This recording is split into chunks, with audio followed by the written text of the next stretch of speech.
მე არ ვარ ასეთ პესიმისტური და აგიხსნით რატო. ეფექტურ ავტორიტარულ რეჟიმს, ან წარმატებულ ავტორიტარულ რეჟიმს ჭირდება როგორც მინიმუმ ორი რამე.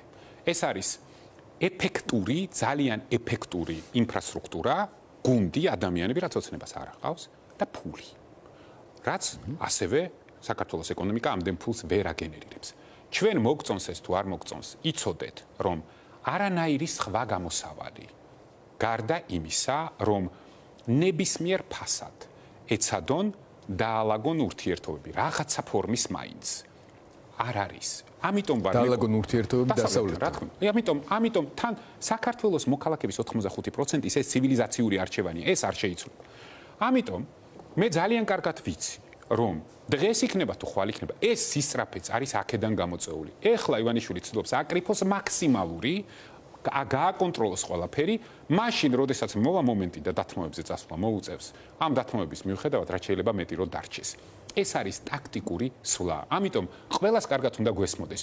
იმ შემთხვევაში თუ მოხდა სასწაული და ყაველაშვილი აღმოჩნდა გენიოსი, ეფექტიანი, ინტელექტუალი და ისე განახორციელა თავისი უფლებამოსილება, რომ პირიქით, დამატებით გააძლიერა სისტემა, ხო?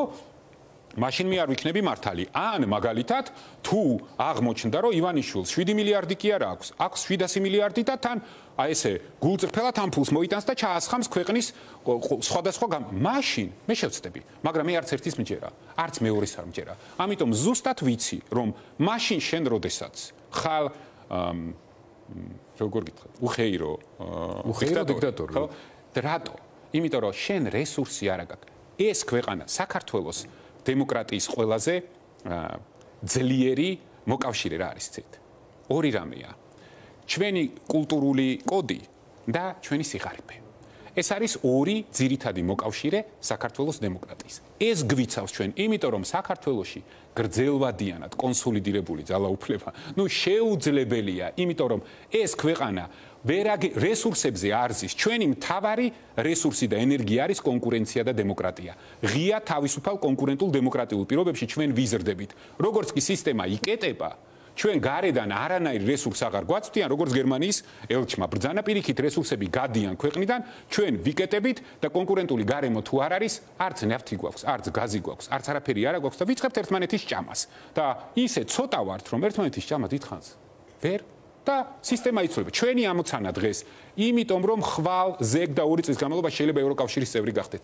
კი არ დავჭამოთ ერთმანეთი და ქუჩაში კი არ ვიჩხუბოთ ერთმანეთთან, რაღაცნაირად რბილად გადავიდეთ, იმიტომ რომ ნებისმიერი რადიკალური განვითარება ქუჩაში ზუსტად ისე დააზიანებს ჩვენს ევროპულ პერსპექტივას უახლოესი 2 წლის განმავლობაში, როგორც ეს იდიოტური ხელისუფლება დღეს აზიანებს ჩვენ ევროპულ პერსპექტივას იმის სანაცვლოდ, რომ როგორმე დიდხანს დაცენ ხელისუფლებაში და მეტი ფული იშოვათ.